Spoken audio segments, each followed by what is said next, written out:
성경에서 보혜사는 예수님과 성령님에게만 쓰여 있지 다른 사람에게 지칭해서 쓰인 적이 없습니다. 자, 순서대로 좀 공부를 하면, 이제 성령님은 어떤 분이신가? 이제 성령님은 도구가 아니다. 따라해 봅시다. 성령님은 도구가 아닙니다. 은사를 약간 도구처럼 생각하는 경향이 있는 것 같아요. 근데 실상 은사는 성경 안에서 성령의 나타나심이다. 성령께서 일을 하신 것이다. 이렇게 이해를 해야지 그냥 뭐 하나 망치 하나 들었다 이렇게 생각하면 안 돼요. 왜냐하면 은사가 나타나기도 하고 안 나타나기도 하고 내 주관대로 되는 게 아니거든요. 근데 하나님께서 나를 통해서 나타나실 때 그런 은사가 나타나고, 또 누구는 말씀의 은사를 받았다, 또 누구는 치유의 은사를 받았다 이러지만 그 은사가 모든 사람에게 고루고루 다 나타납니다. 근데 좀 어떤 부분에 더 많이 나타나는 경우가 있는데, 그 이유는 그가 그 사역을 많이 하기 때문이에요. 이해되시죠? 또 성령님은 또 하나님을 섬기는 어떤 천사적 존재가 아니다. 성령님은 천사가 아닙니다. 천사는 피조물이잖아요. 성령님은 하나님이세요. 성령께서 천사들을 부리시기도 하죠. 천사들을 많이 동원해서 천사들을 통하여 역사를 일으키시기도 해. 치유의 천사들을 성령님이 데려오죠. 우리가 영안이 열리면 어떤 사람 치유가 나타날 때 천사가 보이기도 하고 천사가 치유하는 장면이 보이기도 하고 이러는데, 그것도 성령께서 하시는 일이지 성령님이 천사가 아니다. 기도를 받는 대상은 하나님만 기도를 받으시는 거예요. 그럼 성령님께 기도를 해도 돼요, 안 돼요? 하나님이시니까 성령님께 기도해도 돼요. 천사한테 기도하면 돼요, 안 돼요? 천사는 기도를 받을 권한이 없어. 그런 권세가 없어요. 그러니까 성부, 성자, 성령 하나님께 기도할 수 있어요. 예수님께 기도하고 성령님께 기도할 수 있어요. 예수님과 교제하고 성령님과 교제할 수 있어요. 성령님과 기도하고 성령님한테 기도해 보셨어요? 그럼 예수님이 좀 서운할 것 같지 않아요? 기도하다 보면 성령님하고 얘기하다 보면 주님이 서운할 것 같네. 또 주님하고 얘기하고 막 이런 일이 좀 있던데 저는 아주 인간적인 생각. 성령님과 교제하고 기도하는 것이 곧 주님과도 교제하는 것 같아요. 왜냐하면 주님의 영광을 성령께서 가지고 일을 하시기 때문에. 아멘. 그래서 아마 그것 때문에 주님이 서운하진 않을 테니까 누구하고라도 아무튼 교제를 많이 하시기 바랍니다. 자, 성령님은 삼위 하나님이시고 성부, 성자, 성령 삼위, 세 번째 삼위 하나님이십니다.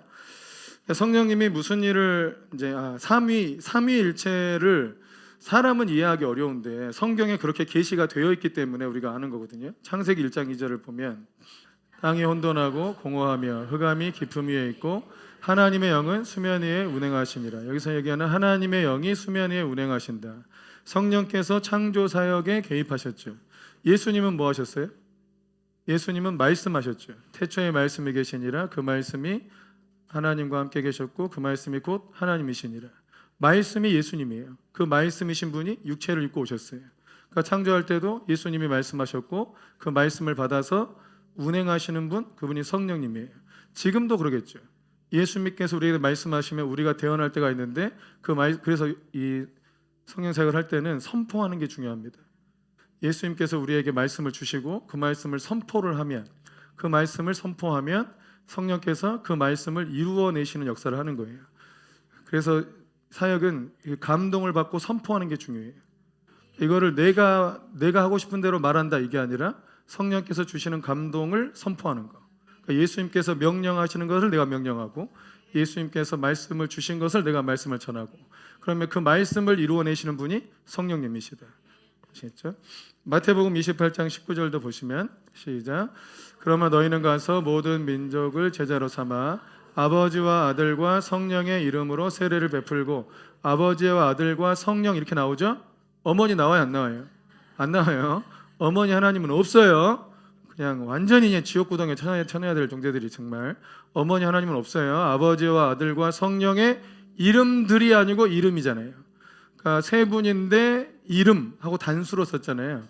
그래서 실상 삼위일체 하나님에 대한 근거 구절이 되는 거고요. 고린도후서 13장 13절에도 이렇게 있습니다. 시작. 주 예수 그리스도의 은혜와 하나님의 사랑과 성령의 교통하심이 너희 무리와 함께 있을지어다. 뭐 할 때 이거 쓰는 겁니까? 우리 목사님 축도할 때 이 본문을 쓰는 거예요. 이 본문을 가지고 이제 축도를 하는 건데, 고린도후서 13, 13 축도의 열쇠 외우라고. 축복의 열쇠. 고린도서 13장 13절이 나오는 여기서도 예수님의 은혜와 하나님의 사랑과 성령의 교통하심. 그래서 실상 이제 그래서 규칙을 할 때 많은 미사일구를 많이 넣긴 하는데 성령님의 감화, 감동, 교통은 꼭 들어가야 한다는 게 이제 일종의 그 규칙이죠, 교리죠. 왜냐면 성령의 교통하심이라 써 있으니까 감화, 감동, 교통하심이 이걸 넣어야 된다 이렇게 배웠던 것 같아요. 자, 예수님이 이제 성령님을 소개하셨는데 그러니까 성령님이 누구신가를 누가 어떻게 압니까? 내게 찾아오신 그분이 어떤 분인지를 알지 못해요. 그래서 예수님께서 성령님이 누군지를 소개해 주셨어요. 또 예수님이 성령님을 보내주셨어요. 그래서 예수님이 성령님을 어떻게 소개하셨냐면 요한복음 14장 16절에 자, 읽어보세요. 시작. 내가 아버지께 구하겠으니 그가 또 다른 보혜사를 너희에게 주사 영원토록 너희와 함께 있게 하리니. 그러니까 예수님은 십자가 지시고 부활 승천하셔서 아버지께로 가셔서 제자들을 떠나고 싶으신 거예요? 그러지 않고 영원히 함께하고 싶으신 거죠. 그러기 위해서라도 성령님을 보내주셔야 돼. 그러니까 예수님께서 아버지께로 가시고 그리고 성령님을 우리에게 보내주셨는데 예수님이 아버지께서 구하시고 오신 분이 성령님이에요. 근데 성령님을 뭐라고 표현했어요? 또 다른 보혜사를 너희에게 주사. 또 다른 보혜사. 그러니까 예수님께서 성령님을 소개하셨는데 뭐라고 했다고요? 또 다른 보혜사다. 그럼 보혜사는 누구냐? 참 또 다른이니까. 처음 보혜사는 누구예요? 그분이 예수님이고 또 다른 보혜사가 성령님입니다. 근데 이 또 다른의 의미는 뭡니까? 일단 보혜사의 의미는 헬라어로 파라클레토스라고 되어 있고 이 파라가 위드라는 뜻이에요. 옆에 있다는 뜻이고 옆에 계시면서 우리를 변호하고 상담해주는 분이다라는 뜻이에요. 법정적인 용어입니다. 원래 변호사라는 뜻입니다. 원래 의미가 변호사라는 뜻인데 검사가 이제 그 고소하고 막 정죄하려고 하잖아요. 그때 우리를 변호해줄 분이 필요하잖아요. 우린 죄를 지었고 마귀는 고소하는 자기 때문에 우리를 자꾸 참소하고 고소해. 하나님의 법정 앞에서. 그럼 우리는 죄를 실제로 지었기 때문에 그 죄를 변호할 힘이 없어요. 그때 이스라엘 문화에서도 파라클레토스를 요청할 수 있는 권한이 있었어요. 그 마을에서 가장 지혜로운 한 사람을 파라클레토스로 요청할 수 있는 권한이 있었는데 그 배경을 가지고 말씀하신 겁니다. 그래서 나도 파라클레토스를 요청합니다. 이러면 우리의 보혜사가 누구라는 거예요? 예수님이시고 또 다른 보혜사가 성령님이시다.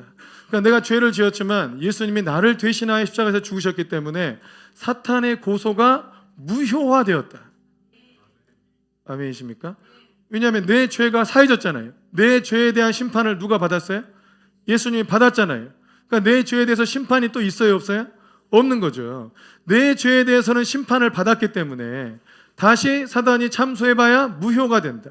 의미가 없다. 이게 이런 방식으로 변호를 하신다는 거예요. 근데 예수님도 우리를 변호하시고 또한 성령님도 우리를 변호하셔요. 예수님이 십자가에서 나를 위해 죽으셨는데 이게 안 믿어져요. 그럼 나한테 적용이 안 되잖아요. 이거를 믿어지게 하는 분이 누굽니까? 네, 성령님입니다. 또 이 진리가 생각나게 하시는 분이 누굽니까? 성령님입니다. 그래서 사탄의 참소와 고소에 대해서 우리를 변호해 주시는 분, 그분이 파라클레토스고 예수님이 그러시고 성령님이 그러신다. 네. 근데 또 다른의 의미는 뭐라고 그랬죠? 이게 헤테로스하고 알로스가 있는데 헤테로스는 아예 다른 거. 이거하고 뭐 강대상 아예 다르잖아요. 이런 의미고 헤테로스가 알로스는 만약에 마이크가 똑같이 이게 일곱 개 있단 말이에요. 똑같아. 아주 똑같아. 그런데 개체가 다르잖아요. 이게 알로스의 뜻이에요. 그러니까 성령님은 예수님 같은 분이에요. 근데 예수님이에요? 아니에요. 그렇게 얘기하면 완전 이단돼요. 그러니까 예수님이 그냥 이름만 바꾼 거 아닌가? 성령님으로 큰일 납니다. 그럼 이단돼요. 예수님과 성령님은 다른 분이에요. 그런데 성령님이 완전히 예수님 같은 분이에요. 그래서 성령님을 만나면 예수님 만난 것 같아요. 그런데 예수님의 임재와 성령님의 임재는 확실히 차이가 있습니다. 구분을 하실 수 있으시겠어요? 구분이 됩니까? 구분을 할 수 있어요. 우리가 성령 사역할 때 성령의 기름 부음 사역하고 예수님이 직접 오시는 사역하고 달라요. 예수님이 오시면 달라요. 느낌이 확실히 달라. 이분은 예수님이구나 하고 알아요. 그래서 확실히 다른 개체이시지만 성령님은 예수님의 영광으로 예수님이 주시는 말씀을 우리에게 전하시기 때문에 거의 예수님과 같다. 이렇게 이해하는 게 성경적인 거예요. 아멘이시죠? 선교사님 어떤 분 만났는데 그분이 그냥 성령님이 예수님의 이름을 그냥 성령님이라고 한 거 아니냐고 이렇게 얘기하길래 저 깜짝 놀랐어요. 여러분 그러면 안 돼요. 예. 그러니까 삼위일체는 실상 세 분이 계신 거예요. 근데 이분이 한 분인 거예요. 세 분이 계신데 한 분인 거예요. 근데 성경에 보면 그냥 세 분이 계신 것처럼 보여요. 근데 성경이 또 한 분이라고 얘기하는 거예요. 이해되시죠? 예. 유일한 여호와이시니 이돼 있잖아요. 그러니까 한 분이 숫자적 일이라는 의미도 있거든요. 그러니까 저는 애써 이거를 이해해 보려고 정말 애를 썼는데 어차피 뭐 이제까지 모든 인간이 이해가 안 됐는데 그래서 저는 최대한 제가 이해하는 그나마 내 생각이 맞지 않을까? 뭐 이 생각을 하고 있는 게 뭐냐면 우리가 사람이라는 개체가 있죠. 사람의 군이 있잖아요. 동물 있죠. 식물 있잖아요. 하나님은 동물과 식물을 만들고 사람 만드셨죠. 뭐 천사들 만드셨고. 그러니까 식물과 동물의 중간 단계가 있습니까? 없잖아요. 동물과 사람의 중간 단계가 있습니까? 원숭이입니까 그게? 걔는 동물이죠. 그 사람이라고 안 하잖아요. 자, 천사와 사람의 중간 단계가 있습니까? 없잖아요. 주님은 개체군으로 만들었잖아요. 천사들이 있고 식물들이 있고 동물들이 있고 사람들이 있어요. 그죠? 중간 단계가 없죠. 그리고 하나님이 계세요. 유일해 이 하나님의 군이. 사람이란 것도 어떻게 보면 이 군이 유일하잖아요. 하나님이 계셔요. 근데 하나님의 구성 요소가 하나님으로 계신 분이 성부, 성자, 성령뿐이시다. 다른 존재는 없다. 이렇게 이해를 했는데 이것도 얘기했더니 아니라 하더라고요. 그래서 몰라. 모르겠어 전. 그러니까 아무튼 성경에 계시된 대로만 믿으세요. 아멘. 자, 성령님은 무슨 일을 하시느냐? 창세기 아까 1장 2절을 보면 창조 사역에 동참하셨어요. 하나님의 영이 수면에 운행하시면서 예수님께서 말씀하신 것을 실제로 이뤄내신 분이 성령님입니다. 그래서 우리가 꼭 약간 이걸 비유로 할 때 전기라고 비유를 하기도 해요. 비유를 할 때 맞진 않지만 그러니까 우리가 스위치를 올리면 전기가 들어와가지고 불이 켜잖아요. 그러니까 스위치를 올리는 건 예수님의 말씀이라 하고 전기가 들어와서 불이 켜지는 거 이게 성령님의 역사다 이렇게 설명을 하는데 이것도 뭐 너무 비인격적이잖아요. 그냥 기능적인 면에서만 이렇게 이해하시면 될 것 같고 또 창세기 41장 38절에 보면 자 읽어보세요. 시작. 바로가 그의 신하들에게 이르되 이와 같이 하나님의 영에 감동된 사람을 우리가 어찌 찾을 수 있으리요. 여기서 성령께서 하신 일은 뭐예요? 하나님의 영에 감동된 사람이니까 사람을 감동시키는 게 하나님의 일입니다. 사람을 감동시키는 게 성령님의 일이에요. 우리 한 사람 한 사람을 하나님의 영으로 감동시킬 수 있어요. 그러니까 요셉이 이 하나님의 영에 감동이 되니까 그 애굽의 모든 술객이나 뭐 이렇게 학자들보다도 탁월했잖아요. 어떤 문제를 풀어낼 수 있는 그 키가 요셉한테만 있었잖아요. 하나님의 영에 감동된 사람한테만 있잖아요. 그죠? 이거를 전문 용어로 뭐라 그래요? 그 아다리 같은 이런 그 사람만 풀 수 있어. 그 사람한테만 딱 답이 있어요. 그게 하나님의 영에 감동된 사람한테만 답이 있어요. 아멘이십니까? 요거를 우리가 이제 일상적으로 사역을 할 때 그냥 기름 부음 받았다 이렇게 표현하는 거예요. 하나님께서 그에게 기름 부었는데 그에게 권위를 주셔서 그 사람을 통해서 풀어내고 그 사람을 통해서 해결하고. 아멘이십니까? 골리앗을 잡은 사람이 누구예요? 다른 사람이 할 수 있었어요? 네, 다윗에게 기름 부었기 때문에 다윗이 감동받았기 때문에 다윗이 골리앗을 이긴 거고 느부갓네살 왕의 꿈을 해몽한 사람은 누구예요? 다니엘이죠. 다니엘이 기름 부음 받았기 때문에 다니엘만 그걸 풀 수 있는 거예요. 사업의 기름 부음을 받았다는 뜻은 뭘까요? 네, 그 사람이 움직이면 그 사람을 통해서 푼다는 뜻이에요. 그러니까 자기가 기름 부음을 사모하고 기름 부음을 받았으면 담대하게 행하세요. 내가 가면 해결돼 이렇게 믿고 하세요. 내가 가면 하나님께서 도와주신다. 하나님께서 역사하신다. 이렇게 믿어야 돼요. 근데 자신이 그 말씀에 순종하지 않으면 기름 부음이 안 나타나. 기름 부음은 그 순종의 현장에 갈 때 나타나요. 자기가 말씀의 기름 부음을 받았어. 근데 앞에 나오기가 너무너무 떨려. 그러면 또 말씀도 안 와. 근데 여러분 딱 서면 와요. 그 자리에 오면 온다고요. 아멘이십니까? 그래서 기름 부음을 믿어야 돼요. 하나님께서 내게 기름 부어 주셨고 내게 능력을 주셨다 하면 믿으세요. 그리고 부딪혀야 돼. 아멘이십니까? 이 원리 때문에 성령의 사람들이 약간 모험적이에요. 가면 이길 수 있다. 가면 할 수 있다. 가면 하나님이 도와주신다. 이 믿음 때문에. 아멘이십니까? 자, 출애굽기 31장 3절에도 가보면 읽어보세요. 시작. 하나님의 영을 그에게 충만하게 하여 지혜와 총명과 지식과 여러 가지 재주로 하나님의 영을 또 이 부살렐과 오홀리압인데 그들에게 충만하게 해서 뭘 줬어요? 지혜도 주고 총명도 주고 지식도 주고 뭘도 줘요? 재주도 줘. 재주도. 그러니까 지혜와 총명과 지식과 재주를 부어줘서 전에 못했던 일을 잘하게 만들어 주시는 일을 하는 게 성령님의 역사예요. 아멘이십니까? 우리가 연습해도 어느 순간 잘하게 되는 경우가 있는데 하나님의 영을 받으면 훨씬 더 잘하게 되는 게 있어요. 이걸 믿으셔야 돼. 여러분 영어도 이거 하잖아요. 영어도 성경을 많이 외우고 막 자꾸 안수받고 영어 배우면요 영어가 금방 터져요. 모든 일이 다 그래요. 모든 일이. 근데 이거는 여러분 막 사모해서 막 달라고 해야지. 제가 일부 받으려고도 안 하는데 막 기도해주고 이러진 않잖아요. 그죠? 그러니까 우리 학생들이나 청년들도 아 내가 영어 공부해야겠다. 아 내가 뭐 사업해야겠다. 내가 뭐 좀 해야겠다 그러면 그냥 정말 뭐지? 전후의 실체를 넘고 와가지고 기도를 받아야지. 이래서 안 되고 저래서 안 되고 아 목사님 피곤하니까 안 되고 저래서 안 되고 이렇게 하면 어차피 못 받아. 내가 또 기도한다고 좀 기분 나쁘게 기도했다더라도 상처받지 말고 도대체 몇 번이나 오는 거야 이렇게 기도해도 오지 마세요. 그냥 상처받지만 또 와서 기도받고 해야지. 안 그래요? 아 저도 최대한 좋은 마음으로 하지만 최대한 좋은 마음으로 좀 내가 하나님이 아니니까 힘들 때도 있고 도대체 이렇게 몇 번이나 오냐 막 이런 마음 들 때도 있고 이럴 수 있을 것 같잖아요. 그래도 여러분은 받아야 되잖아요. 그걸 침노하시라고요.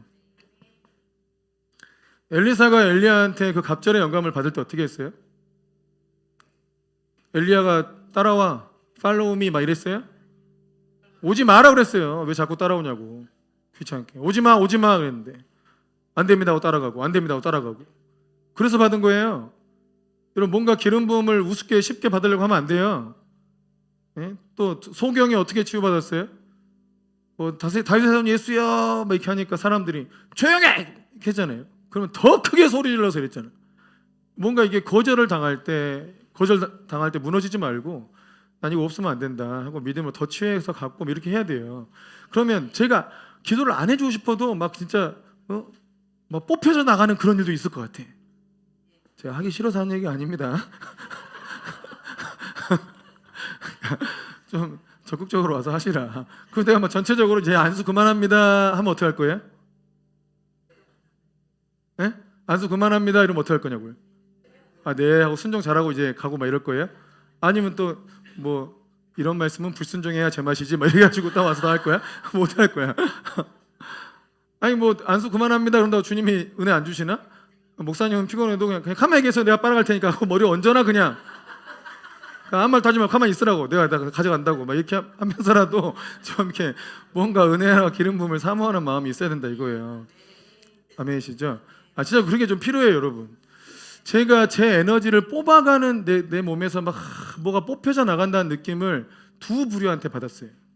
한 번은 교회 초창기 개척할 때 한 집사님이 진짜 이번은 진짜 무협지에서 하는 그 천마 탈공 흡비공 이런 걸 갖고 있는 것 같아.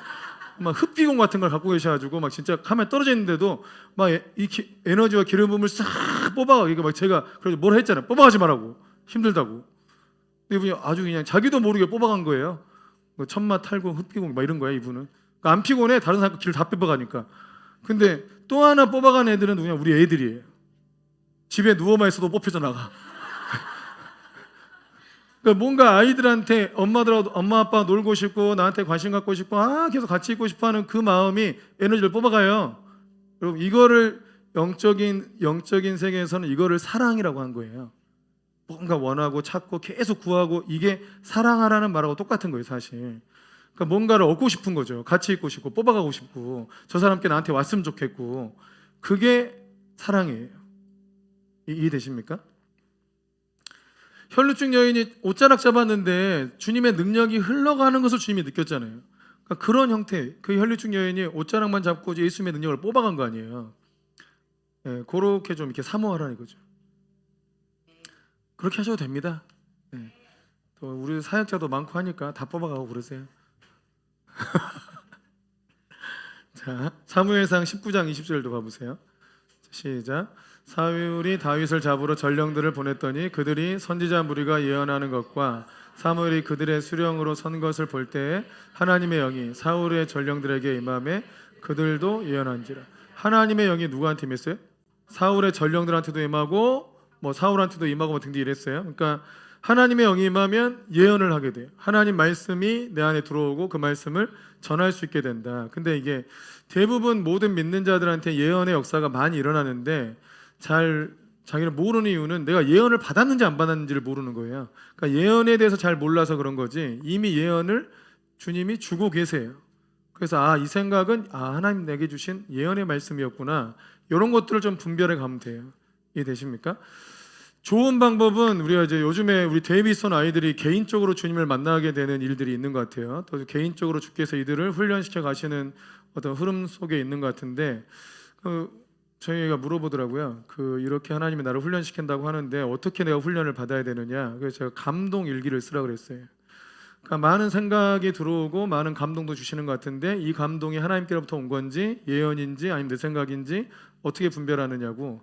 그걸 전부 다 저한테 물어봐서 분별하고 이럴 수 없잖아요. 여러분 생각난 걸 다 쓰는 거예요. 하루하루 날짜 쓰고 어떤 마음을 주셨다 쓰고 어떤 생각이 어떤 방식으로 왔다 쓰고 꿈을 꿨다 누가 감동을 전해줬다 또 나도 어떤 기도했는데 어떤 말씀이 마음에 와닿다 이런 것들을 다 쓰면서 이것이 어떤 방식으로 성취되어 가는지 그래서 이것은 이렇게 받은 것은 내 생각이구나 이렇게 하는 거는 하나님 감동으로 온 거구나 또 이럴 때는 이렇게 이루어지는구나 등등 이것을 자신이 경험적으로 이게 좀 데이터가 쌓여 있어야 하나님께서 내게 주시는 내적 음성이든 감동이든 이런 게 좀 분별이 되기 시작해요. 그냥 다 기억나면 좋지만 그렇지 않으니까 이렇게 쓰는 것이 좋습니다. 그러면 의외로 하나님이 그날에도 참 많은 말씀을 하세요. 또 놀랍게도 우리는 그 말씀들을 싹 잊어먹고 살아요. 정말로. 그래서 하나님이 주신 말씀만 잘 붙들어도 여러분 시험 안 들거든요. 근데 많은 말씀을 놓치기 때문에 실상 우리가 시험 들기도 하고 공격받기도 하고 그러는 거예요. 하나님은 우리가 위험한 상태로 빠져가는 것을 볼 수 없는 분이고 그래서 늘상 우리에게 말씀을 하시는 분이라는 것을 기억하시기 바랍니다. 자, 역대하 24장 20절도 시작. 이 하나님의 영이 제사장 여호야다의 아들 스가랴를 감동시키심에 그가 백성 앞에 높이 서서 그들에게 이르되 하나님이 같이 말씀하시기를 너희가 어찌하여 여호와의 명령을 거역하여 스스로 형통하지 못하게 하느냐 하셨나니 너희가 여호와를 버렸으므로 여호와께서도 너희를 버리셨느니라 하나. 자, 여기서도 하나님의 영이 제사장 여호야다의 아들 스가랴를 감동시키셨다. 그러니까 하나님의 감동이 임하면 하나님 말씀을 대언하게도 됩니다. 그러니까 우리 어떤 상황에서 누군가가 하나님 말씀을 받을 수 있죠. 그 말씀을 여러분 전해줘야 될 책임이 있어요. 아멘이십니까? 전해줘야 될 책임이 있는데 만약에 아주 또 책망하는 말씀이잖아요. 너희가 여호와를 버렸으므로 여호와께서 너희를 버리셨느니라. 소리를 엄청 치면서 했을까요? 여러분이 스가랴였으면 어떻게 말씀 전했을 것 같아요? 너희가 여호와를 버렸으므로 여호와께서도 너희를 버리셨느니라. 막 승질내면서 했을까요? 아니면 자기의 모든 성향을 버리고 여호와께서 너희를 버리셨으므로 여호와께서도 너희를 버리셨느니라 이렇게 얘기했을까요? 아니, 나름이지 나름. 그러니까 이게 여러분 이게 주님께서 굉장히 세게 얘기한다 해가지고 나도 뭐 엄청나게 세게 얘기할 필요는 없어요. 성격이 그러지 않은 사람도 있잖아요. 그러니까 잘 전달하는 게 중요하고 얼마나 비중 있게 이제 하나님께서 내게 주신 말씀이 상대방에게 그만한 비중으로 잘 전달되게 해주는 게 필요한 것 같아요. 그건 필요해. 근데 꼭 그게 꼭 나한테 들린 대로 막 세게 얘기하고 이럴 필요는 없습니다. 아멘이시죠? 근데 우리가 이제 이런 책들을 보면 가끔씩 이제 어떤 예화로 굉장히 이렇게 내성적인 어떤 아주머니인데 굉장히 말도 잘 못하는 아주머니인데 하나님께서 막 감동을 너무 세게 줬다는 거예요. 그래서 버스 타고 가가지고 한 사람한테 자살하지 마! 하고 죄송합니다 하고 갔다는 거야. 그거를 하나님의 대언이라고 여기는 경우가 있는 것 같아요. 하나님께서 막 세게 얘기했으니까 나도 자살하지 마! 죄송합니다 하고 제 성격이 아닌데 죄송합니다 이럴 수도 있다고 생각하나 그러면 이제 그러니까 그 예화는 하나님께서 그만큼 세게 얘기하셨다 자기를 좀 각별하게 썼다 이렇게 이해를 해야지 하나님의 감동을 늘 그런 식으로 전하면 안 됩니다. 상당히 여러분 그렇게 해보세요. 어떤 일이 일어나는지. 다시는 그 사람 말 안 들으라 그래요. 그러면 여러분, 그러면 어떻게 또 다음에 또 예언을 하겠어요? 무슨 뜻인지 이해되시죠? 약간 그 MSG를 좀 치세요. 듣기 좀 좋게 좀 전하시라고. 그러니까 우리가 이런 거 있잖아요. 그 MSG를 넣는 게 좋아요? 안 넣는 게 좋아요? 안 넣는 게 좋아요? 안 넣는 게 좋아요? 그 넣으면 정말 몸에 이상해지나요? 저는 약간 넣어도 된다는 입장이에요. 왜냐하면 일단 맛있어야 먹을 거 아니야. 아니, 영양가 있게 만들었어. 근데 맛없어서 안 먹어. 그럼 그게 무슨 영양가가 있어? 일단 먹어야지. 그러니까 먹게 하기 위해서라도 약간 치는 게 좋다. 아니, 일단 먹어야 될 거 아니에요? 그죠? 아니, 병원만 만들어 놓고 먹으라면 먹어, 그거를? 어쩌다 한 번은 먹지. 다음부터 안 먹어, 이제. 차라리 딴 거 먹자. 이런 생각이 들어요. 그러니까 자꾸 이렇게 영양가는 좋아. 근데 안 먹으면 딴 데 가서 라면이나 치킨을 더 먹게 되지. 먹을만 해야 자꾸 이걸 먹을 거 아니에요. 물론 여러분 동의 안 해도 상관없는데 이제 그런 스토리 하니까 우리가 예언을 아주 잘 전해야 되는데 자꾸 내가 전한 예언을 잘 들을 수 있게 해야 될 거 아닙니까? 그래야 자꾸 듣고 하나님 말씀으로 변화되고 이러지. 한번 세게 얘기하고 상처 팍 주고 이렇게 해버리면 다음에 안 듣는다는 게 문제. 나한테 말씀이 와도 내 말 안 들으려고 그래. 그럼 아무 소용 없다 이거죠. 이해되시죠? 그래놓고 저 사람이 마음을 안 연다고 막 이렇게 하면 안 된다 이거예요. 내가 잘못 전했잖아. 그죠? 그러니까 좀 잘 받아들일 수 있도록 전할 필요가 있다. 근데 물론 성경의 선지자들은 아주 그 왕들이나 이런 사람들이 패역해가지고 하나님의 말씀을 아무리 말해도 안 듣고 아주 그냥 나쁜 길로 갔어요. 아주 못되게 가고 있어 지금. 거기다 대놓고 아무리 세게 얘기해도 어차피 돌이키지 않을 거기 때문에 그때는 세게 얘기해도 돼요. 어차피 그래서 죽는 거예요. 선지자들이. 그렇게 세게 얘기해서 죽는 거거든요. 그러니까 죽을 각오로 세게 얘기하세요. 근데 어차피 안 바뀌어. 근데 세게 얘기해. 그러다가 그 말 듣고 기분 나빠가 죽여. 그럼 이제 순교하는 거지 그렇게는. 그래서 여러분 일반적으로 지체들에게 감동을 전해줄 때는 그러면 안 된다. 이해되시죠? 왜냐하면 이제 예언을 이해하는 것도 시간이 오래 걸립니다. 그러니까 예언을 우리는 일반 이방인들은 다 그냥 무당이 해주는 얘기처럼 운명론처럼 받아들여요. 그러지 않잖아요. 또 실제로 또 하나님의 의도를 잘 설명해 주면서 해야 되기 때문에 아무튼 잘 전하는 게 필요하다는 거. 욥기 33장 4절도 봐보세요. 시작. 하나님의 영이 나를 지으셨고 전능자의 기운이 나를 살리시느니라. 이 기가 막힌 말씀 있잖아요. 하나님의 나를 누가 지었다고요? 와, 여러분, 그래서 정말 사람은 언제 그 하나님의 영이 언제 어떻게 그 생명이 들어가느냐. 생기를 넣어주셨잖아요. 그건 아담이고 여러분은 언제 생기가 들어갑니까? 그건 아담을 코에 생기를 넣어주신 거고 우리는 출생할 때 언제 생기가 들어갑니까? 안 믿는 사람은 생기가 안 들어갑니까? 여러분 태아 있을 때 안 믿었어요? 언제 들어갑니까? 이건 일반적으로 하나님이 하신 일인데 뱃속에서 수정돼서 잉태가 될 때 그때 하나님의 영이 생기를 넣는다. 처음 듣는 얘기죠. 교리에 있는 얘기예요. 하나님의 영이 나를 지으셨다. 우리가 모태에 잉태될 때 하나님의 영이 내게 생기를 불어넣으신다. 일반 은총에 속하죠. 사실상 일반 은총에. 또 전능자의 기운이 나를 살리신다. 죽었다 살아나기도 하고 부활할 때를 얘기하기도 하고. 자, 로마서 8장 14절도 읽어보세요. 시작. 우리 하나님의 영으로 인도함을 받는 사람은 곧 하나님의 아들이라. 하나님의 영이 성령께서는 하나님의 백성들을 인도하십니다. 그러니까 성령님을 만나면 성령께서 내 삶을 이끌어 가신다. 아멘. 그래서 여호와는 나의 목자시니 이 말씀을 성령께서 성취해 가시는 거죠. 사도행전 2장 1절에서 4절 시작.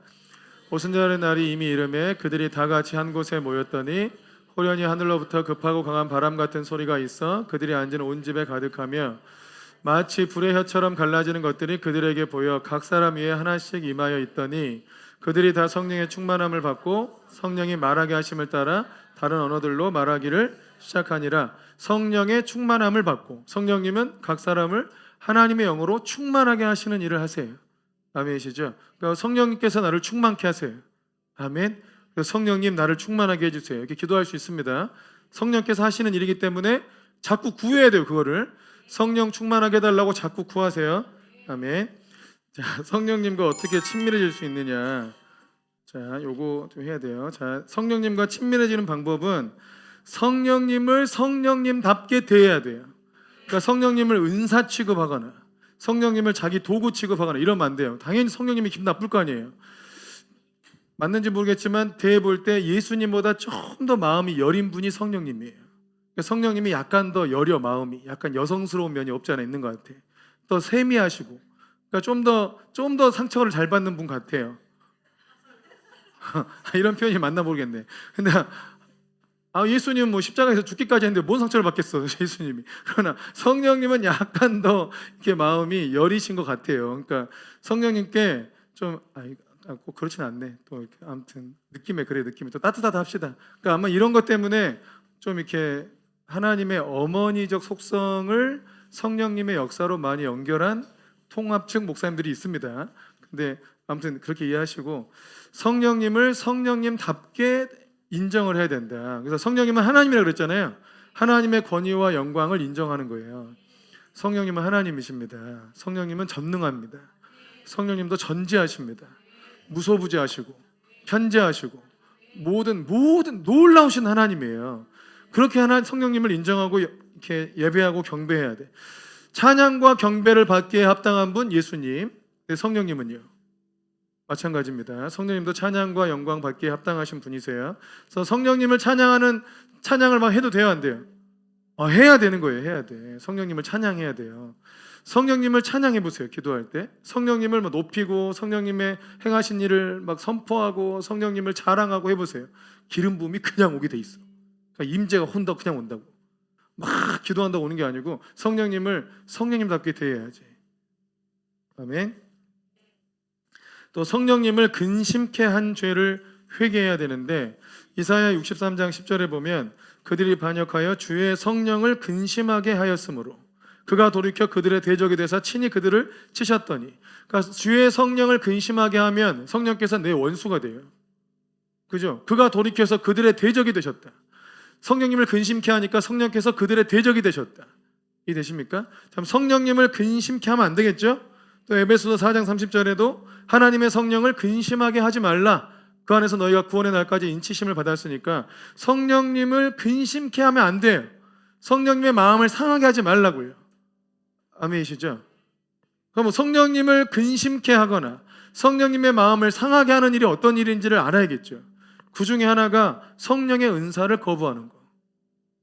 그것도 성령님을 근심케 하는 거예요. 왜냐하면 성령께서 나타나셨잖아요. 그거는 성령께서 나타나셔서 일을 해주려고 그러는데 없어 이런 거 없어. 얼마나 상처되겠어요? 그죠? 상처되겠잖아요. 성령님을 환영해야지. 주님께서 내게 행하실 일들을 환영하고 막 자랑하고 감사해야 하고 막 초청하고 이래야 되는데 근데 처음 보는 거예요. 하지마. 여러분, 그래서 성령의 나타나심을 거부하거나 또는 우습게 여기거나 그런 것 좀 한다고 말씀이나 똑바로 봐야지 이럴 수 있잖아요. 여러분, 말씀이 더 위입니까? 성령님이 더 위입니까? 솔직히 따지면 헷갈리죠? 말씀이 더 위에요? 성령님이 더 위에요? 왜 이렇게 헷갈리세요? 말씀이 더 위에요? 하나님이 위에요? 성령님이 누구예요? 왜 헷갈려요 이게? 말씀이 더 위에요? 성령님이 위에요? 성령님이 위에요. 근데 성령님이 나타나신 거를 말씀이라 봐라 막 이렇게 하면서 성령의 은사를 터부시하고 무시하고 깔보는 게 어떻게 성령님을 근심케 하는 게 아닙니까? 성령의 나타나심이 더 위에요.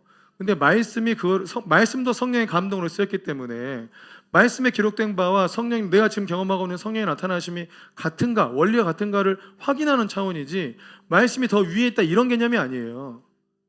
이해되세요? 더 간단히 여러분, 성경을 주고 또 하나는 성령님이 함께 하시고 둘 중에 뭘 하나 선택할 겁니까? 성경 줘봐야 읽지도 않잖아. 읽어봐야 해석도 안 되고. 근데 성령께서 오시면 많은 나를 충만케 하시고 기쁘게 하시고 막 인도하시고 알아먹게 말씀하시고 그럼 성령님과 동행하는 게 낫죠. 아멘. 근데 인간의 부족함 때문에 성경 말씀이 필요하니까 특별 계시로 주신 것이죠. 헷갈리지 마세요. 근데 여러분 말씀 중요하는 교회들은 전부 다 성령의 은사보다 말씀을 더 중요하다고 얘기해요. 상식적으로 생각을 해보라고요. 하나님이 중요해요? 성경 책이 중요해요? 근데 왜 성령님이 중요하다고 얘기를 못해요? 성령님이 하나님인데. 그리고 성령께서 말씀하신 것을 내가 순종하지 않고 내 생각대로 해버린 거, 여러분 이것도 성령님을 근심케 하는 일이고, 또 하나 중요한 거는 성령께서 기름 부으신 자를 대적하는 것도 성령님을 근심케 하는 죄입니다. 성령께서 기름 부어서 하나님이 쓰고 있다. 자, 그게 이제 다윗이다. 보면 사울을 대적하면 성령께서 어떻게 합니까? 사울 왕이 기름 부음 받았을 때 사울을 잘 따라야죠. 근데 사울을 하나님께서 버렸어요. 그리고 다윗에게 기름을 다시 부었어요. 그때 사울 왕을 대적하면 어떻게 됩니까? 버림을 받았어요. 이미 사울 왕은 버림받은 상태예요. 근데 지금 눈에 보이는 왕이에요. 다윗이 기름 부음 받았어. 근데 도망자야. 그랬을 때 다윗을 대적하면 하나님이 치시겠죠? 그건 간단해요. 근데 그때 사울을 대적하면 어떻게 돼요? 다윗은 기름 부음 받은 자고 사울은 기름 부음 받았던 자고, 그 지금은 버림받았고, 그 사울 왕을 대적하면 어떻게 돼요? 요즘에 교회들이 많이 그러잖아요. 기름 부음 받았다가 기름 부음이 이제 끝난 종들이 있어요. 옛날에 기름 받고 이제는 기름 부음이 없어. 그래서 악하게 살아 이 인간이. 근데 그 사람이 과거에 목사고 지금도 목사예요. 그럼 그 사람 말을 안 들으면 어떻게 되냐고요? 괜찮아요? 들이받아도 돼요? 사울왕한테 맞는다니까요? 그 목사한테 들이받으면 그 목사한테 맞겠지. 아니 그 목사가 가만히 있겠어요? 자기가 가지고 있는 힘을 가지고 뭘 하겠죠. 근데 하나님께는 맞아요, 안 맞아요? 하나님께 맞아요, 안 맞아요? 하나님께는 안 맞아요? 맞아요, 안 맞아요? 하나님이 때려요, 안 때려요? 안 때려요? 하나님, 예? 하나님도 그러니까 버림받은 왕한테 대적했다. 그때 하나님은 때리냐 안 때리냐?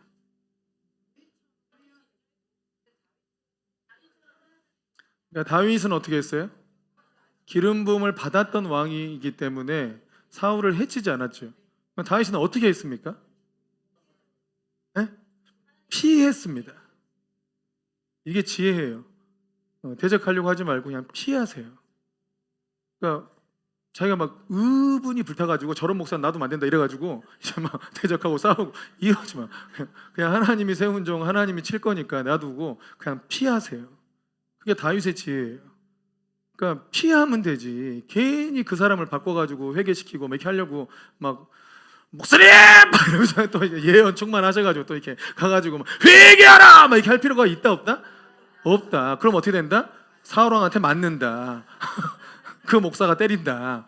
예? 그 목사가 얘 정신 나갔으니까 상종하지 말아라 이렇게 한다. 저 이단에 빠졌다. 그게 정답한 거예요. 그 왕한테 맞죠. 하나님은 안 친다 해도 그 사람이 공격하지. 그럼 그 사람한테 받은 공격을 하나님이 자기를 징계했다 생각합니까? 자기가 잘못해서 맞은 거예요. 지혜가 없어요. 좀 피하면 돼. 피하면. 이해되세요? 자, 성령님을 근심하지 않게 하는 게 중요하고, 그러니까 죄를 짓는 것도 성령님을 근심케 하는 거니까 죄를 지으면 철저히 빨리빨리 회개하는 게 좋습니다. 또 성령님과 이제 인격적인 교제를 나누는 거죠. 자, 성령님이 나와 인격적인 교제를 원한다는 사실을 믿어야 돼요. 그러니까 인격적인 교제라는 거는 비밀을 나누는 거예요. 그럼 여러분의 비밀을 모든 사람에게 나누면 돼야 안 돼요. 그것도 지혜가 아니에요. 다 나누지 마세요. 그럴 필요가 없어요. 교회 앞에서 막 앞에 하고 간증할 때 여러분의 막 과거의 치부를 드러낼 필요가 있어요, 없어요? 없어요. 듣고 싶지 않아요. 괜히 이미지만 안 좋아져요. 하지 마세요. 안 해도 돼, 안 해도 돼. 주님이 그런 걸 원하는 게 아니에요. 또 고해 성사를 신부한테 해야 됩니까? 성경에서 그렇게 하고 돼 있습니까? 그렇게 안 돼 있어요. 주님께 얘기하면 돼요. 그런데 서로의 죄를 고백하라고 나온 야고보서 말씀이 있죠. 서로의 죄를 고백해야지. 누구의 죄를? 나만 고백하고 그 사람 안 하면 고해 성사는 신부는 안 하잖아. 예? 서로의 죄를 고백해야지. 나도 얘기하면 그 사람도 얘기해야지. 서로 그래야 서로 약점 하나 잡고 서로 얘기 안 할 거 아니에요. 왜 나만 약점 잡혀갖고 있냐고. 아파서 막 간증 일을 할 때 할 필요 없어요. 이해되십니까? 근데 주님하고 인격적인 교제를 위해서 주님과 비밀 없이 나누세요. 주님이 우리 죄 지은 거 뻔히 다 알아요. 죄의 근원도 다 알아. 그냥 그걸 감추지 말고 내 이 죄가 약간 이걸 또 죄를 지었습니다. 이런 것도 쉽지 않습니다. 도와주십시오. 이거를 정직하게 주 앞에 나누면 나누는 것만으로도 해결되는 게 많아요. 그러니까 주님과의 친밀한 교제가 실상 우리의 죄를 이기는 힘이 있어요. 근데 문제는 친밀하게 교제를 안 해서 그래. 이해됩니까? 여러분이 뭐 잘 다루지 않는 어떤 죄의 영역, 두려움의 영역, 또 뭔가 분노 영역 이런 게 있다. 그거를 그대로 주님께 얘기를 해야 돼요. 근데 그걸 안 하는 거예요. 그냥 주님께도 저 잘 살고 있어요, 주님. 저 기특하죠. 잘 살고 있어요. 이런 얘기를 안 해. 주님은 이걸 다 알고 있는데도. 기도를 할 때도 계속 사역을 위해서만 기도하고 자기 마음속에 있는 아픔과 슬픔에 대해서 잘 나누지 않아요, 주님한테. 여러분, 그러면 주님과 동행하는 것처럼 보이지만 죄에 자꾸 빠져요. 그 죄를 못 이긴다고요. 어떻게 해야 된다고요? 예, 진짜 친밀한 교제를 나누세요. 비밀을 나누세요. 주님하고만 비밀을 나누세요. 사람하고 나누면 사람은 입이 싸가지고 둥둥 떠다녀요. 어딘가 말하고 다녀. 분명히 어딘가 돌아다니면서 얘기까지 들어와. 그러니까 상처받아. 누가 그 사람한테 얘기하래. 하지 마세요. 아멘이십니까? 또 막 부부 사이에는 정말 감추는 거 없이 다 얘기한대. 정말 다 얘기한다더라고. 난 정말 그게 지혜가 없다고 생각해. 여러분, 그거를 또 누구한테 얘기하는 것도 더 지혜가 없다고 생각해. 아내하고 남편이 있어. 사람들이 볼 때 아내는 믿을만해. 남편을 못 믿겠어. 근데 둘이는 비밀이 없어. 이 아내한테 얘기하겠습니까? 얘기 안 해요. 그 얘기를 왜 다 하고 있어, 서로. 또 이 사람만 알려고 한 얘기를 다 공유해. 얘기하겠어요? 그 사람은 그냥 다른 사람과 관계 끊겠다는 얘기지. 이건 부부 사이라도 지켜야 될 건 지켜야 돼. 말 안 할 수 있는 게 있는 거예요. 근데 서로를 사랑하기 때문에 말 안 하는 것도 있는 거라고요. 네? 사랑하기 때문에 말 안 하는 게 있는 거예요. 또 서로를 위해서 말 안 하는 게 있는 거예요. 여러분이 살아온 삶을 우리 막 데이비슨 애들한테 다 오픈해주면 애들이 어떻게 생각할까? 남편과 20년 동안 싸운 얘기를 애들한테 막 다 얘기해주면 애들이 와, 엄마 아빠 맞아? 막 이렇게 나에게 정직해줘서 너무너무 감사해 막 이래요? 안 그래요. 여러분, 부부 사이의 비밀을 좀 갖고 계세요. 선한 비밀을. 얼마나 다 오픈한다. 그게 지혜가 아닙니다. 그리고 막 숨기고 살라는 뜻은 아니야. 근데 여러분, 이게 좀 잘 지혜롭게 생각하세요. 하나님과 비밀을 간직하세요. 다 하나님과 얘기하세요. 주님과. 아멘. 그러니까 이제 우리가 김용희 선교사님 복음의 삶에도 가면 그 주 앞에 십자가 앞에 정직하게 선다 이래가지고 자기의 삶을 다 오픈하고 이런 걸 이제 십자가 앞에서 고백하게 하는 게 있어요. 이거 도전받고 이제 목사님들이 교회 가서도 다 오픈한 거예요. 자기 아내한테 먼저 오픈했대. 결과가 뭐인 줄 아세요? 봐도 이혼하자야. 네가 사람 새끼냐 이렇게 나오더래. 넌 짐승이야. 도대체 이 목사님은 어떻게 살았길래 아내한테 짐승이란 말까지 듣나? 모르겠으나 아무튼 전부 다 정직하게 고백하니까 넌 짐승 끝났다 이렇게 하니까 결국 그러다가 아이고 그래 뭐 얘기하든 안 하든 어차피 이 사람하고 살았는데 하면서 용서하고 다시 살았대 같이 하면서 완전 이제 죄를 한번 다 털고 나니까 아주 자유로워졌을 거 아니에요. 이렇게 선하게 풀어질 수도 있는데요, 아닐 수도 있어요. 네? 선하게 풀어질 수도 있는데 아닐 수도 있다고요. 이해되세요? 네. 그래서 이게 꼭 죄를 다 고백하는 게 하나님의 뜻이다, 이렇게 하면 모든 게 다 해결된다, 이렇게 연결하면 안 되는 거예요. 그러나 주님께는 다 털어놔도 돼요. 그거는 누구라도 언제나 늘 해도 상관없어요. 그럼 여러분은 죄를 이길 힘을 갖게 되고 자유로워질 겁니다. 그리고 죄에서부터도 이길 힘이 생기고 다른 사람한테도 완전 자유로워져요. 사람이라는 게 희한해요. 사람이라는 게 이 사람과 갈등이 해결되면 이 사람 갈등도 해결되는 게 있어요. 그죠? 그런 게 있죠? 내가 가장 소중하게 생각하는 어떤 사람과의 갈등이 해결되면 그냥 다른 사람 대할 때 다 좋아지잖아요. 그죠? 다 경험하고 살았잖아요. 여러분이 자녀들을 때릴 때 꼭 자녀가 잘못해서 때립니까? 자녀들한테 잘해줄 때 꼭 자녀가 잘해줘서 자녀한테 잘해줍니까? 왜? 괜히 남편한테 한 소리 듣는 게 기분 나빠가지고 자녀들한테 폭탄을 쏟아놓고 너 이 새끼야 니 때문에 욕먹었잖아 막 이렇게 나오잖아. 다 우리 집안에서 있었던 일을 얘기하는 거예요. 여전히 우리 아이들은 환난 중에 살아요. 제 아내한테 뭐라 한 걸 아내가 애들한테 애꿎은 애들한테 막 쏟아부어. 근데 또 갑자기 아내가 애들한테 잘해줘. 왜 잘해줘요?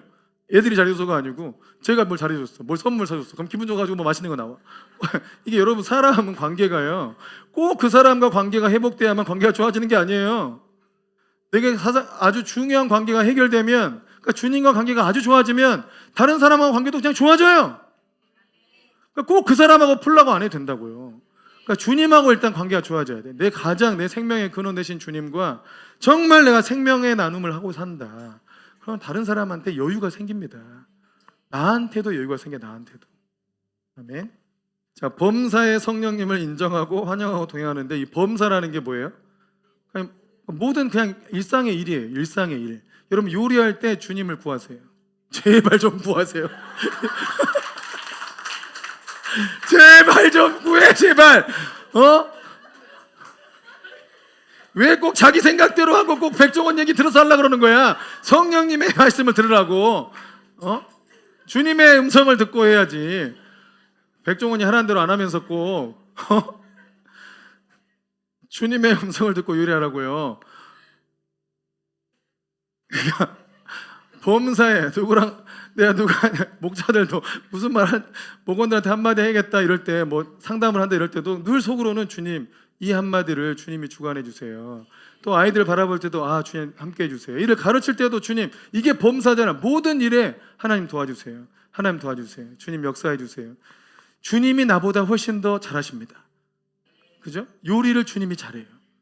주님께 늘 은혜를 구하는 거예요. 아멘이십니까? 왜요? 저희 집사람 얘기한 거 아니에요? 또 인격적인 관계는 성령님의 자리를 내어드려야 된다. 다 내가 하려고 하지 말고, 사역을 할 때 똑같아요. 기도를 인도할 때도 제가 막 기도 인도를 해요. 그러다 좀 안 하고 있는 이유는 성령께서 일을 하시려고 하니까 가만히 있는 거예요. 주님께서 역사하려고 할 때는 내가 까불면 안 되지, 종이. 주님께서 일하십시오. 주님께서 역사하십시오. 주께서 어떤 일을 하려고 하십니다. 그러면 그거 옆에서 도와주기만 하고 주님께서 주관해 가시도록 놔둬야 되고, 또 정말 하나님께서 누군가를 딱 택해서 불러서 그 사람과 1대1로 소통하면서 주님께서 그를 훈련시키려고 하실 때가 있어요. 여러분, 그러면 그 사람을 양육하면 안 돼요. 그것도 회방하는 게 되더라고. 물어보면 도와주고 알려줄 수는 있는데 주님께서 그를 직접 훈련시키도록 해야 돼요. 이해되십니까? 그 사람을 그냥, 왜냐하면 양육을 하거나 제자 훈련을 하려고 할 때 사람 마음이 그냥 하나님을 만나게 해주고 싶은데 어쩔 수 없이 그 사람이 나한테 의존하게 되는 성향이 생기게 돼요. 그잖아요. 어쩔 수 없이 생겨, 이게. 그럼 그래서 그거를 최대한 배제하는 게 좋은데, 하나님께서 딱 자꾸 말씀하시고 꿈으로도 말씀하시고 물으시면 자꾸 응답을 잘해주시고 뭔가 말씀하신다 이럴 때는 우리가 딱 자꾸 양육하고 이러면 안 돼요. 그냥 주님께 맡겨야지. 물어보면 도와주고 이런 형태로만 해야 돼요. 그러니까 성령님의 자리를 내어드려야 한다는 거. 성령님을 잘 섬기세요. 또 모든 음성과 감동에 잘 순종하시고 그분의 말씀에 순종하고 그분의 음성에 올바르게 반응하세요. 올바르게 반응해야 돼요. 올바르게. 여러분, 우리가 남아공 지금 이제 가야 되는데 왜 갑자기 남아공을 뭐 때문에 하고 의아해하거나 하나님을 기대하지 않아도 이건 올바르게 반응하는 게 아니에요. 여러분, 그 하나님이 하신 일은 전부 다 선한 일이에요. 내가 선한 게 아니고 하나님이 선해요. 나는 이렇게 했으면 좋겠는데 왜 이렇게 할까? 여러분, 하나님이 선해요. 그러니까 내가 이해 안 돼도 하나님이 선해. 그러니까 하나님의 선하신 일을 기대하고, 야, 내가 예상 못한 어떤 일이 있을 거야. 가봐야 뭐가 있겠어? 예상 못한 어떤 일이 있을 거야. 아멘이십니까? 이걸 기대하고 가야 돼. 이걸 기대하고. 그러니까 하나님의 음성에 올바르게 반응하는 방법은 그 말씀이 올 때 기뻐하세요. 이해가 안 돼도 기뻐하세요. 그런 게 대박나요. 그런 게 예상했던 말씀 받아봐야 별 재미없잖아요. 근데 아주 생뚱맞은 말씀을 주시거나 뭔가 와, 이거 쉽지 않겠는데 막 이런 말씀 오면 기뻐하세요. 할렐루야. 그래서 하나님의 말씀은 늘상 선하다. 그래서 말씀이 오면 기뻐하세요. 와, 할렐루야. 막 이렇게 해야 돼. 여러분, 이은태 선교사님 뉴질랜드에 가기 전까지 완전히 말도 아니었잖아요, 이분도. 근데 주님이 언제 어디서 어떻게 바꿀 줄 몰라. 그 약속은 반드시 이루어지니까. 아멘. 우리가 예상한 때가 아니라서 그러지. 하나님의 때에 반드시 성취된다. 그래서 하나님의 말씀이 임하면 지금의 상황과 상관없이 기뻐하고 받으세요. 감사함으로 받으세요. 지금 없어도 약속이 있으면 감사하세요. 아멘. 자, 성령님과 인격적인 교제는 성령의 은사를 받는 것보다 더 중요하다. 여러분께 성령의 나타나심이 많이 없어도 주님과의 친밀한 교제를 갖는 게 더 중요하고, 심지어 성령 세례 받는 것보다 더 중요한 게 성령님과 아주 친밀한 교제를 갖는 겁니다. 근데 성령님과 친밀한 교제 안에 모든 게 다 들어있어요. 근데 이 친밀한 교제를 계속 갖고 유지하고 사는 사람하고 그냥 사역만 하는 사람하고 이게 수명이 짧아요. 수명이. 그러니까 대부분 성령 세례 받고 능력 받아서 큰 사역을 했던 사람들이 나중에 타락하는 이유는 성령님과 인격적인 교제를 나누지 않기 때문이에요. 그냥 능력만 사용하려고 하기 때문에. 그러니까 성령님과 인격적인 교제가 훨씬 더 중요하다. 아멘이십니까? 인격적인 교제를 하려면 어떻게 하면 된다? 주님을 주님으로, 성령님을 성령님답게 잘 대접하고 인정하고 높여드리고 자기의 비밀을 얘기하라. 주님과. 아멘.